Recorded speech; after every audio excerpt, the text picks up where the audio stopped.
Ito na. So, yan mga master. Good evening po sa inyong lahat. Welcome sa ating YouTube channel. At nandito na naman po tayo sa ating YouTube channel mga master. Nakakatawa to. Kasi, actually wala akong... sige, siksikan itong dalawa. Pareho malaki. Sagaan na. Pasok yan. So, ayan mga master. Ito pala. Ayun, nakikita nyo nakabukas yung app natin. Kasi dapat kanina pa ako, dapat magpipishing ako. Kaso nga lang, hindi ko na, tawag nito, hindi ko nagawa.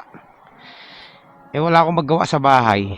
So, ang ginawa ko, nagtingin-tingin ako ng mga booking. Wala sa plano to mga master. Tama-tama, wala akong top up. May sinwipe ako na wallet. So, ito, credit wallet to, paid by credit ba? Papuntang mga master, papuntang The Fort, Taguig. Mataas kasi, 200 plus. Bihira kasi lumabas yung ganyan sa Taguig sa The Fort. Usually, mga 140 lang yan Ako naka-t-shirt lang. Talagang typical na lang to, napagtripan lang natin. So, no choice, i-deliver talaga natin to, syempre. Tapos tingnan natin kung meron tayo makukuha pa balik. Wallet. Kasi wala na rin akong top up kaysa sa susunod pa tayo kumuha ng top up para at least biyahe na lang tayo, di ba? So, yun. Tawagan natin para para malaman natin kung anong pipikapin natin. Naka lang ako mga master, naka-box lang ako. Wala akong lalabag. Hello po. Ma'am, Lalamove Rider po.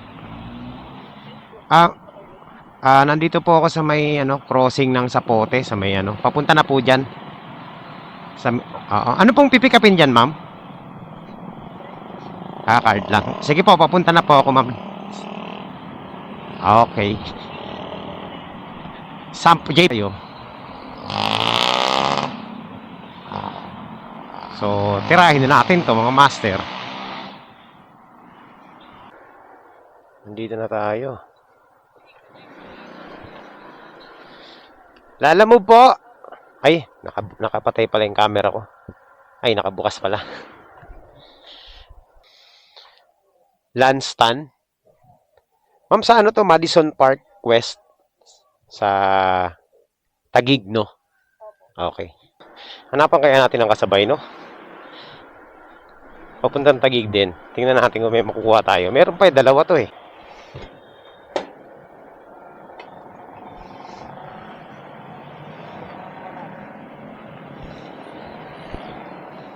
Naka-record pala. So, ayan mga master. First time kong ginawa to. Magdi-deliver tayo ng ganitong oras. Ang oras po ay yung mag-start tayo Hindi naman tayo bubiyahe talaga. Napagtripan lang natin tong booking ni ma'am, no.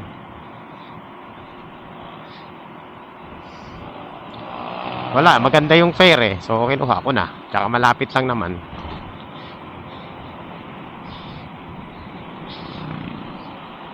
So, first time nating ginawa to mga master. Ano yan? Oh, grabe naman. Overkill. Ang dami pang humabol Overkill mga master. Ganyan ng mga traffic enforcer dito sa amin. Pag motor, talagang kala mo, kriminal ka Pero pag mga 4 wheels, wala. Hindi nila pinapansin. Kaya pala nawala doon yung mga nakatambay na yan Nag-aabang lang naman sila doon sa gilid ng gasolinahan. Nag-aantay ng may magkakamali.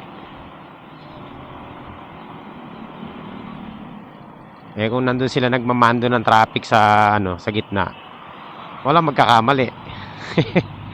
Diba? Totoo naman Ang kaso, nag-aantay sila na may magkakamali. Hindi na traffic enforcer ang tawag doon tawag na, traffic entrapment.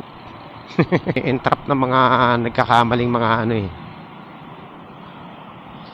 mga ride. So, habang papunta tayo doon mga master, tayo magkwentuhan muna ng mga ganap, no? Kahapon hindi ako bumiyahe sa Lalamove. Sabado, nag-fishing ako. Ngayon, dapat hindi rin ako bumiyahe. Dapat mag-fishing ulit ako. Kaso lang, eto huli, oh. Oh, one way yan, ah. So, yun nga, kahapon di tayo bumiyahe. Tapos ngayon, dapat hindi tayo bumiyahe. Wala naman tayong biyahe talaga kapag Sunday. Ewan ko ba? Ang kati ng kamay ko eh.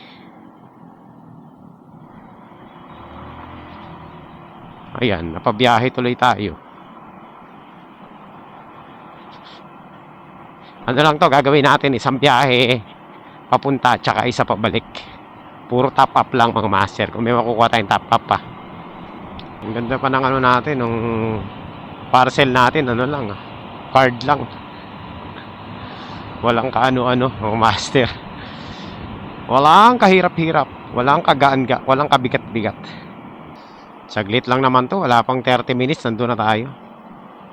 Wala, sa mga babiyahe ng gabi, mga master, mataas ang fare kapag gabi kasi para may surcharge eh. May high demand ang biyahe sa gabi. So mag-start lang kayo niyan mga 8 PM hanggang 11 PM kasi syempre ano na rin mga master, delikado na rin bumiyahe ng madaling araw, no?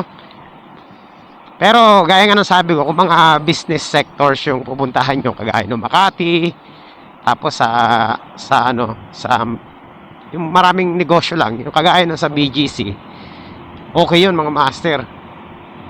Kagaya niyan BGC, pero yung mga yung mga sulok-sulok, huwag kayong kukuha ng ganung booking. Kasi mahirap na, 'di ba? Hindi natin masasabi. Safety rin, syempre. Kaya hindi rin ako bumiyahe ng gabi for safety reasons. Matagal ko nang pinaplano bumiyahe ng gabi kasi maganda bumiyahe sa gabi, hindi mainit. Medyo mataas ang fare. Pero syempre yung safety ang iniiwasan ko. 'Di ba? Mamaya hindi natin masasabi, 'di ba? Maraming loko-loko ngayon eh. Hold up, 'di ba? Hindi masasabi, agaw motor. Kung maganda yung motor mo, di delikado ka. Di kagaya nun sa atin, Rusi. Hindi pag-iinteresan to. Pero syempre, 'di ba, yung hold up. Hold up, walang pinipili. Kunin yung mga belongings mo, mga mahalaga sa iyo, 'di ba? Cellphone, pera mo, 'di ba? Mga small time hold upper na tumitira ng mga courier service rider, 'yan ang iniiwasan ko eh. Tsaka madalas mga master ang iskaman kapag gabi. Kaya kung babiyahe ka ng gabi, huwag kang kukuha ng abono. Tip ko lang. Pag gabi, ang abono eh, maraming mga scam eh.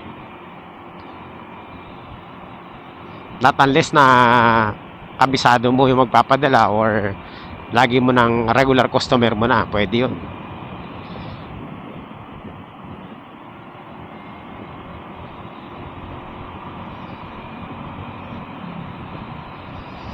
So yan, yun lang. Kaya hindi rin ako bumiyahe ng gabi. Kahit na masarap bumiyahe ng gabi, hindi nakakapagod. Tingnan natin sa susunod, di ba? Malay mo, mapagtripan natin. Magkaroon ng uy, tumutunog yung preno ko. Oh?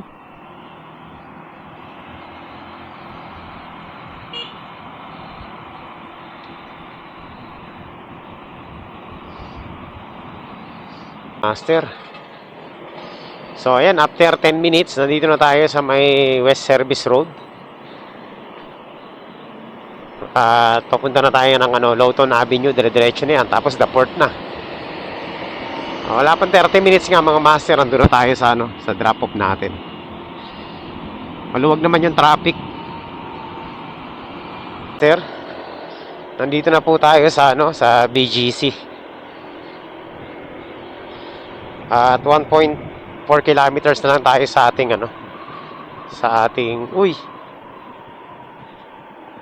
Bawal pala dyan. So, ayan dito tayo mga master. 1.4 kilometers na lang, biglang reroute.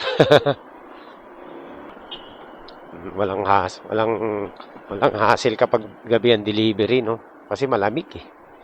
Ang kaso lang mga master, dito sa The Fort, alam niyo naman, ayoko talaga ano dito, lalo na kapag tanghali. Kasi ang hirap umano dito mga master, ang hirap mag-drop off dito. Kung naghahabol ka sa oras, hindi ito yung place to be na mag-deliver ka. Dahil antayan dito mga master, minsan nasa tuktok pa ng building yung drop off mo, ang tagal bago bumaba. Minsan inaabot ng 30 minutes, di ba? Yung iba naman wala sa kondo, no? Minsan mag-aantay ka pa. Daming ano dito. Ako nakaranas na ako dito, tagal ko nagantay, almost 30 minutes dito. Tapos hindi naman nagbigay ng kahit 5, bad trip nga eh.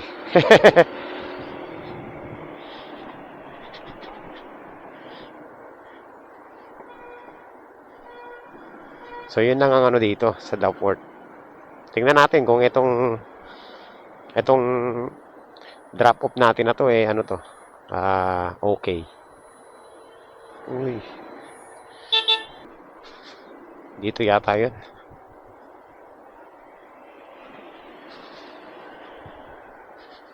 Saan ba? Dito ba dito? Ayan dito.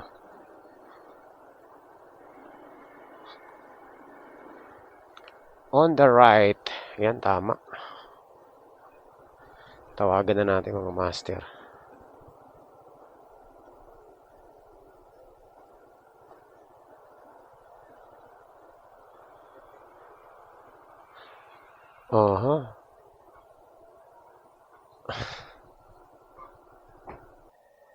Yan, tama naman. West to eh.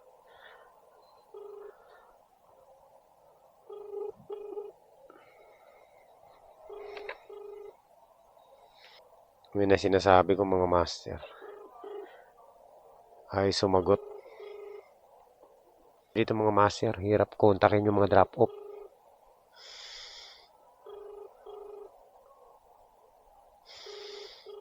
Nang masaklap dito mga master.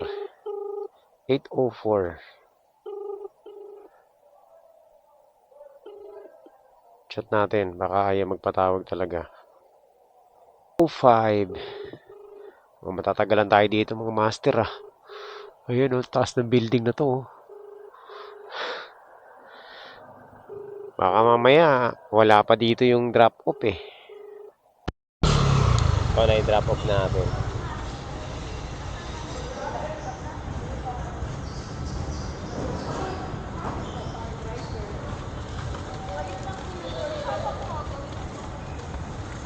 Okay.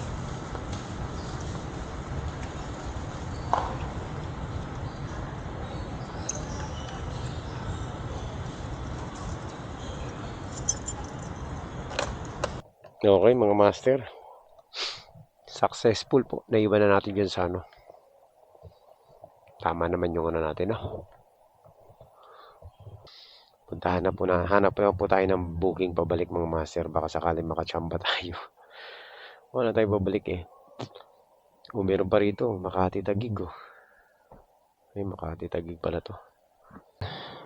So, wala talaga tayo makuha mga master. Uy, Pasig Paranaque. Ang layo nito. 6 kilometers away. Pick up. So, mataas talaga yung booking na nakuha natin kanina, na wallet. 236. Tinan mo naman, mga booking na lumalabas, Ang bababa na kahit yung papuntang Bacoor, nasa 160 na lang Galing dito. Chamba lang yung nakuha na yan, Makati, Bacoor, 150. Diba? Ang baba na, Sunday yan, Makati Antipolo, 170. Grabe, Baba talaga. Makati Paranaque, 118 plus 40. Tingnan natin to. Ay, ayoko nito. Wala, layo pala ng pick up niyan. Ayan, so siguro mga master, ano na lang tayo? Uwi na lang tayo. Ayoko na. Walang wallet eh. Puro cash eh. Gusto ko ng wallet. Tsaka wala nang pabalik ng ng South. So, ayan lang. Napagtripan natin. At least meron na tayong meron na tayong tawag dito. Meron na tayong top up. Nakagala-gala din ako kasi kanina pa ako gustong magmotor-motor eh. Kaninang umaga pa eh, maulan. Kaya ang tagal, nasa bahay lang tayo. Nag-ayos pala ako ng motor kanina. Itong Rusi natin, pinilitan natin yung bearing sa harapan. Kasi kumalog na yung bearing niya eh. So, bumili ako ng bearing na original, yung Koyo. Yan, pinilit natin. So, bago na yung bearing nito. Sabi nila, sirain daw to yung bearing nito. Ayan, nasira yung bearing niya. Isa lang naman. 35,000. Pwede na mga master, no? 35,000 bago bumigay yung bearing. Not bad, di ba? Matibay din. Nasa gumagamit lang din. Ito talaga dahil sa laspag talaga siya. Tsaka minsan lagi tayo nalulubak sa harap. So, ayun, bumigay na yung isang bearing. Okay pa naman yung right side bearing. Ang nasira lang yung bearing sa left side. May play na kasi na maliit, napansin ko kanina nung gagamitin ko sana kanina to. So nung preneno ko tapos biglang kinalog-kalog ko, nakita ko may play, konting-konti lang na play. Hindi ko na pinalaki kasi mamaya masiraan tayo sa kalsada eh, no? Bumili agad ako pinalitan agad natin ng bearing. So tayo na rin yung nagtanggal. Dali lang naman tanggalin yung bearing yan eh. Pag alam mo lang yung diskarte. Pero pag di mo alam yung diskarte, iyakan din mga master.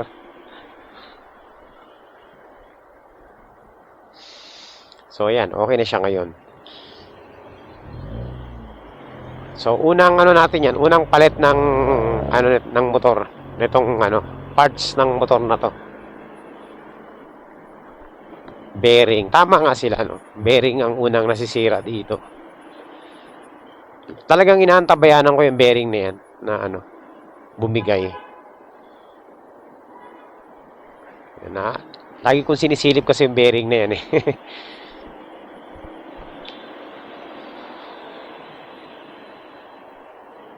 So, yun mga master, siguro mga master, hanggang dito na lang yung vlog natin, no? Wala naman tayong ibang content ngayon eh.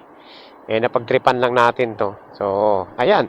Successful naman yung kinalabasan, na-deliver natin ng maayos. Pero ang tagal natin nag-antay kasi ang tagal mag-reply nung nung client natin.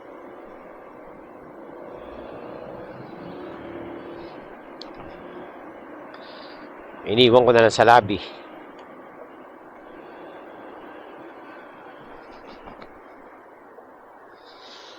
So, yan lang.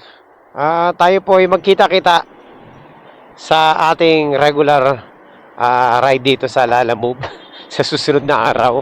Maraming salamat po sa inyong lahat sa pagsama rito. Successful naman, no?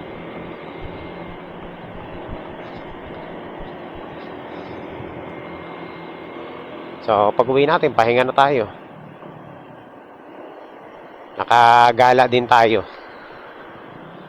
Chill-chill lang tayo mga master. Hindi naman tayo nagmamadali. Alright, so kita-kits next time. Maraming salamat po. That's all for today.